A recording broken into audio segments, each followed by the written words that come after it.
बाबु नानीहरू पहिला हामी ऋषि धमालाले मेरो 1 महिनाको तलब भन्दा नि बढी पैसा दक्षिणा दिँदै गरेको यो भिडियो हेरौँ अनि यसको फन्नी कमेन्टहरू पढौँ ल।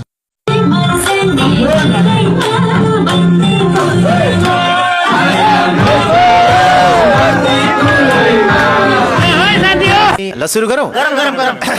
यत्रो पैसा दक्षिणा दिने पैसा कहाँबाट आयो? आय स्रोत के हो यसको? भन्दिन। धेरै पैसा नदिमै ऋषि सर, स्रोत खोलेन भने छानबिनमा परिएला फेरि। अरे बात तो मेरे दिमाग में आया ही नहीं। धेरै पैसा दिए पनि खुसी छैन, थोरै दिँदा नि खुसी छैन। नेपाली हो नि। तमलाजी पैसा भन्दै हुनुहुन्छ आँखाले। दान दिएको देखाउनु हुँदैन, देखाइयो भने त्यो दान होइन, व्यापार हो।